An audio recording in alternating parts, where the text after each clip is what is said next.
Good evening, everybody. Welcome back to the installment of Scott's Selections here for Thursday, December 24th. Now, before we end up getting into today's play of the day, we're going to actually have a quick announcement to make. We're going to be doing a couple videos here tonight for Scott's Selections.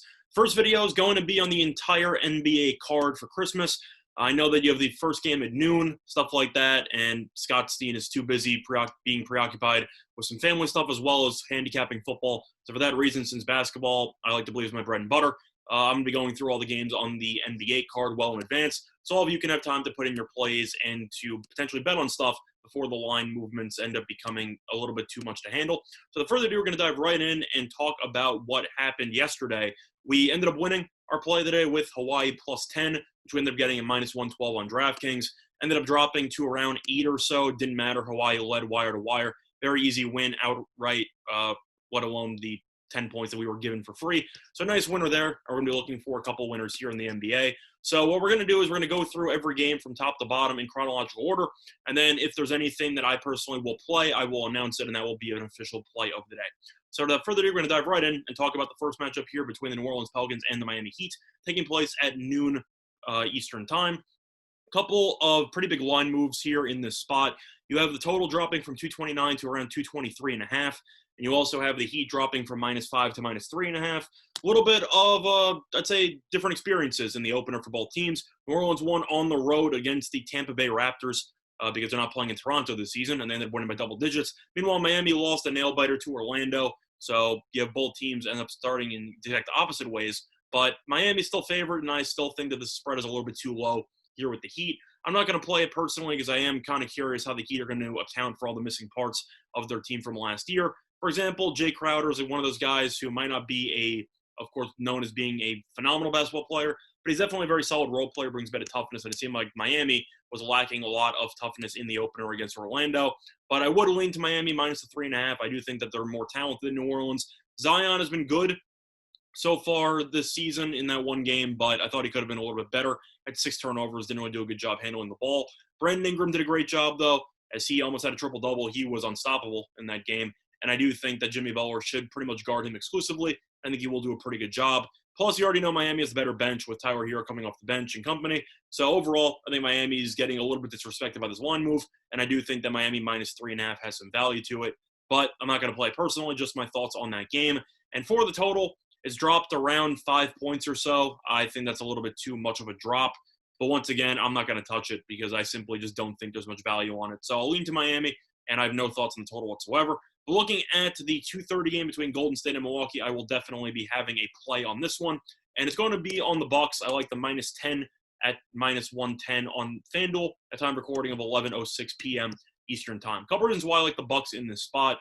First of all, I know the Bucks lost a pretty excruciating game against the Celtics where they rallied from behind, almost pulled off a miracle win, and then they got rewarded with 2 questionable free throws because of that off-ball foul in the inbound with .4 left. And then that turned into the Giannis free throw extravaganza as he missed the game-tying free throw, and they ended up losing that game by 1. But overall, Milwaukee, the past couple of years, have always been great off a loss, but I really was impressed with how Milwaukee played. Scored 121 points. They looked very, very comfortable with the likes of Middleton, Holiday, and Giannis. Giannis, even though he ended up missing the free throw at the end of the game, he still put up together a phenomenal stat line. And simply put, Golden State doesn't really have anybody who can stop them. Now, just to go through the numbers here with Milwaukee, Milwaukee outscored Boston by 16 in the fourth quarter, so I definitely respect the fact that they definitely went, I'd say, throughout the entire game, trying. They didn't fold or anything like that, which I think is impressive. But Giannis ended up having 35 and 12. He had 7 turnovers, which is a problem, but 35 and 13 is great. Middleton had 27, 14, and 8.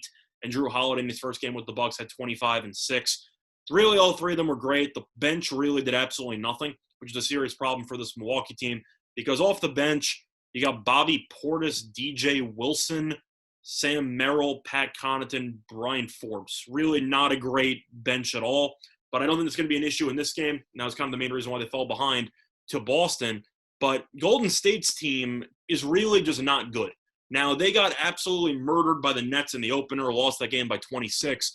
That game was a 20-point deficit in the first quarter, and the Nets pretty much coasted from that point forward. But you look at Golden State, especially with Draymond being out, this team really just plays a no defense and does not have any weapons at all offensively. You have Curry, of course, who is still one of the best point guards in the league. He was awful in the opener, 7 for 21 from the floor, 2 for 10 from three. Lost the play that day on him for three-pointers, but either way, he was really not efficient. Hit 20 points, minus 23 on the floor. Other than that, though, Oubre was awful.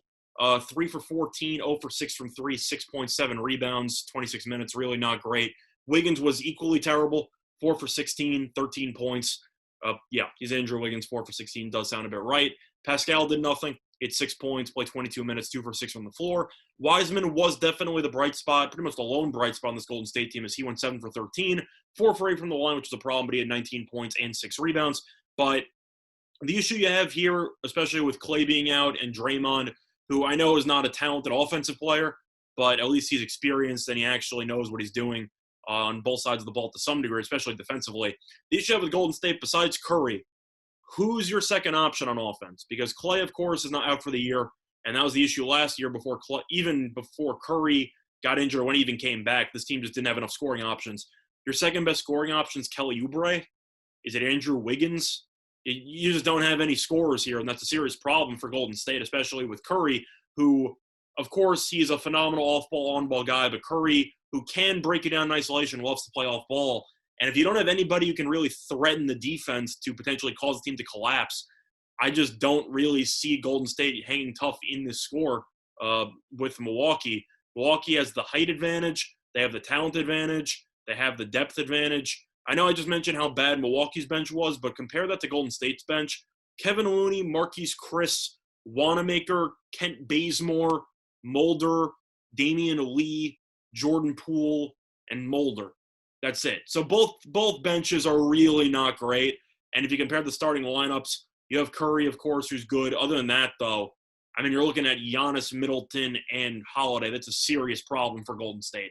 So I think this game should get ugly. I think Milwaukee will be extremely bothered that they ended up blowing that game against Boston, where Tatum hit that banked-in three-pointer over Giannis with about 1 second left. So looking at the overall matchup here, I just think Golden State's going to be in for a long season. And Draymond being ruled out again for this spot definitely doesn't help.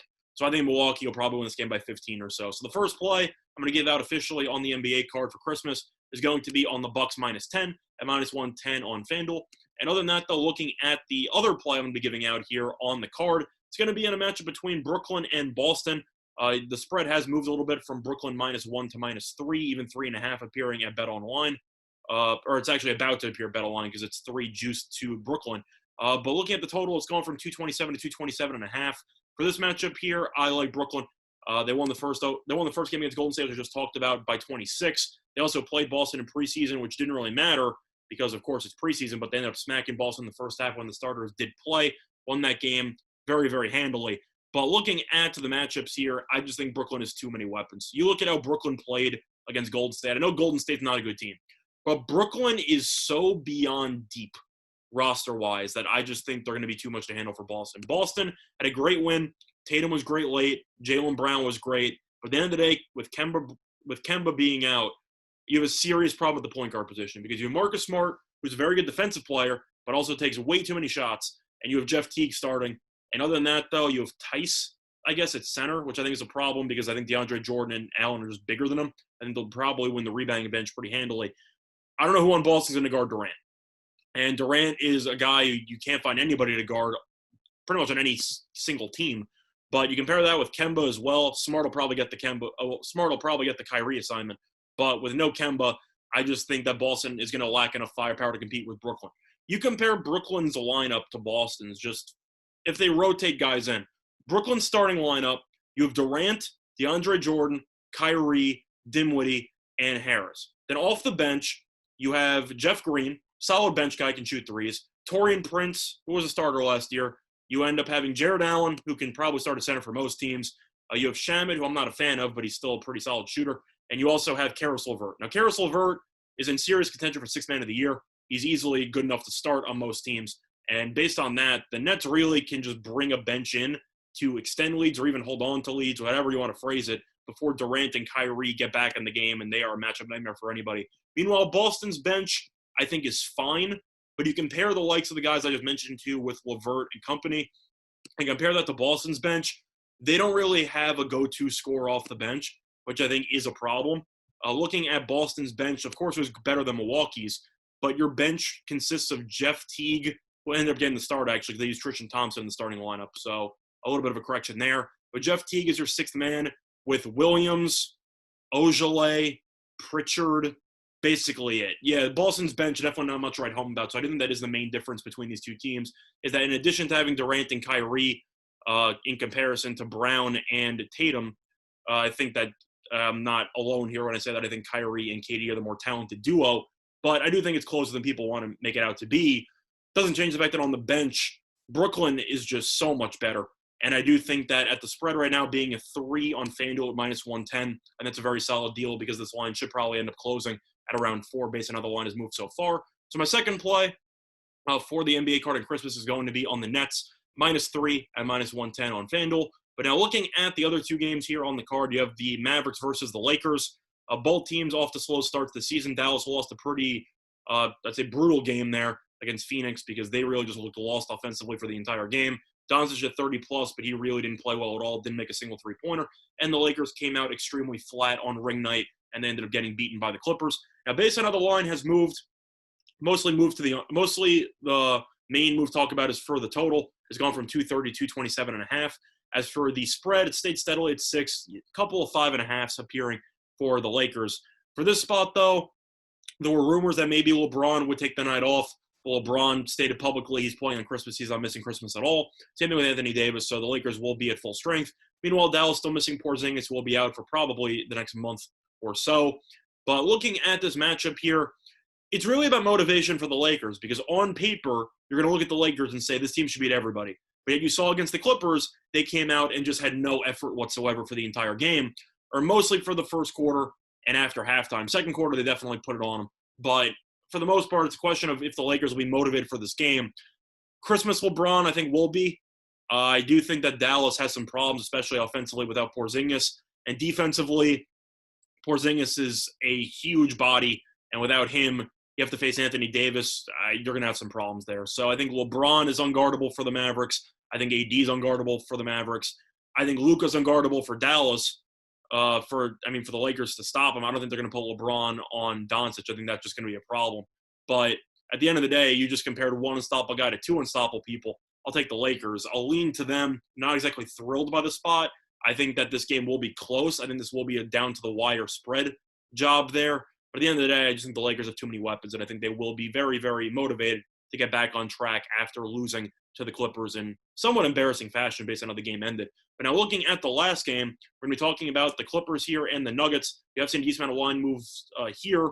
You have the total going from 222 to 225.5, and you also have the Nuggets going from -1 to +2.5. So looking at this game here, I like the Clippers. The Clippers have, for the most part, done well against the Nuggets in the regular season. Of course, the playoffs last year and the 3-1 choke job hopefully will be past the Clippers for this spot, especially with the new coaching staff. But for the most part here, Denver looked very, very underwhelming against Sacramento in the opener. I watched a decent portion of that game. Denver should have won. Barton got blocked in overtime. Fox came down the other end, and they ended up scoring. And then on top of that, you had Denver blowing the inbound pass, and then that led to a game-winning buzzer-beater tip-in by Buddy Hield. But Denver, the main issue you have there, they did lose a couple of pieces that are pretty underrated. Mostly Jeremy Grant, who I think was their best defender last year. Now he's on Detroit. You saw Denver in the opener. They really just couldn't stop anybody on the perimeter. And with him out, you're giving more minutes to the likes of Michael Porter Jr. and more minutes to Will Barton. Now, don't get me wrong, Porter Jr. is very talented offensively. Defensively, he's a disaster. And I know he had a block late in the fourth quarter of that game, but he's not a good defender at all. And Will Barton is a heat check guy who takes way too many shots, and he also doesn't play much defense. So that's a bit of a problem there. I'll lean to the Clippers here. I thought about maybe giving them out as a play, but I am kind of waiting to see the status of Marcus Morris and company. I know the Clippers are the better overall team, and Paul George, if he can play as well as he did in the opener, Clippers will be a serious threat to make some noise in the Western Conference, but that once again assumes Paul George can do that in the playoffs, but that's well down the road. At the end of the day, I think this Denver team is weaker than people think. Jamal Murray was awful in the opener. I do think he'll play better, but the Clippers, at the end of the day, have the better roster, and I do think that the Jeremy Grant, I'd say, loss is going to be a lot bigger for Denver than people think. As for the total, I'll lean to the over as well.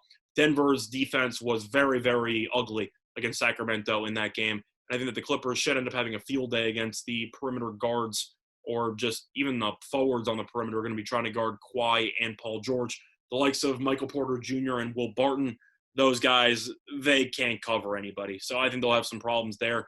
I'll go with the Clippers, and I will also go with the over. But other than that, though, that's been the installment of Scott's Selections special edition here for NBA Christmas. There will be another video coming out for college basketball, so stay tuned for that. Other than that, though, that's been the installment of Scott's Selections. I want to wish all of you a Merry Christmas, and I hope all of you have a happy holiday. Other than that, good luck to all of you and your respective best today. Bye, everyone.